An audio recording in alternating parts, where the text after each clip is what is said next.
Happy Pi Day, everyone. Today is March 14th, and I'm recording this video to share with you an ingenious, marvelous engineering tool, an analog device that doesn't use any electricity, that lets you measure the value for pi. And here it is. So I switch to the other camera. You see it on my desk. It's called a polar planimeter. It's a device that lets you measure areas, the regions of areas in the plane, by tracing out the perimeter, the boundary curve of that region.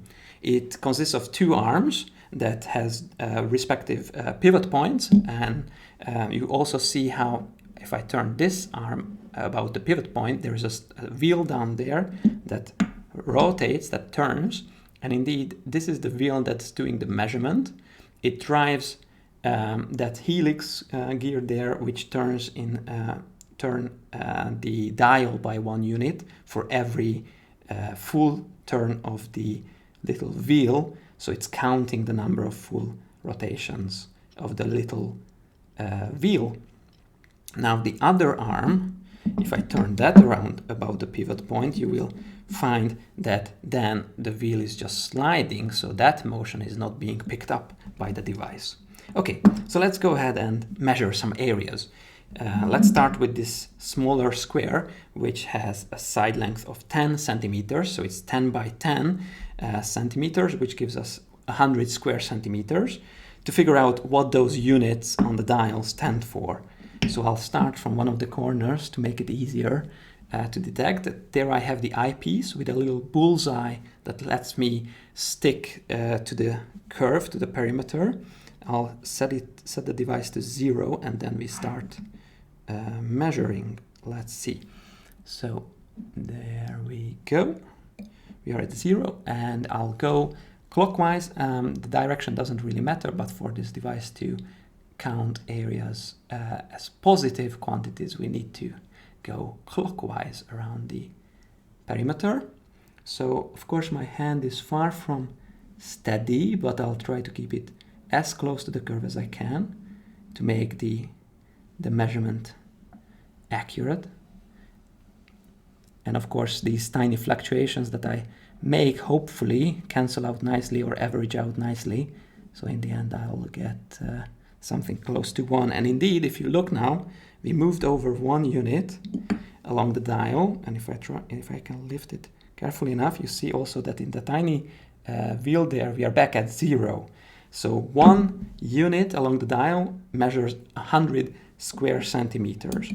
So let's go and look at the larger square, which for side length has the diameter of the smaller square. So if you know some basic geometry, Pythagoras, you know how this diameter is root 2 times the side length of the smaller square. So root 2 times 10 centimeters is the side length of the larger square. Therefore, its area is root 2 times 10 squared, which is 200 square centimeters. Therefore, we should measure it to be 2 units using the planimeter. Again, let me first reset the device to 0, and then we'll start from one of these corners. Let's start from that corner now. So resetting it to 0, indeed, and away we go. Again, I'm not trying to be super careful here, just make sure that I'm sticking as close to the curve as possible. So in case you're wondering, this device was invented about 200 years ago in the early 1800s, and only a couple of years before the actual mathematical theorem that underlies it, Green's theorem, was proven and discovered by George Green. So let me now show you what we got. Indeed, 2 units off, and we are back at 0. So this is 200 square centimeters that we measured. So now to the grand finale. We are back at 0. I'll put this to this corner where the bigger, larger square meets the circle, so I know where I need to get back to. And now I need to be super careful, first of all, to set it to exactly 0. And exactly in that corner. And then I have to be very careful with my measurement because I want to measure pi as best as I can with this device. So, okay, I hope you're ready. Let's go. So as I mentioned, this is a direct application of Green's theorem from multivariable calculus, which relates the line integral along a closed curve of a vector field to the double integral of the curl, the z component of the curl of that vector field over the enclosed region.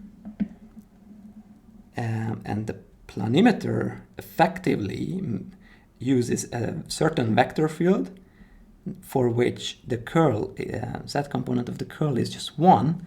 Therefore, the double integral gives you the area when you calculate this line integral that the device does calculate.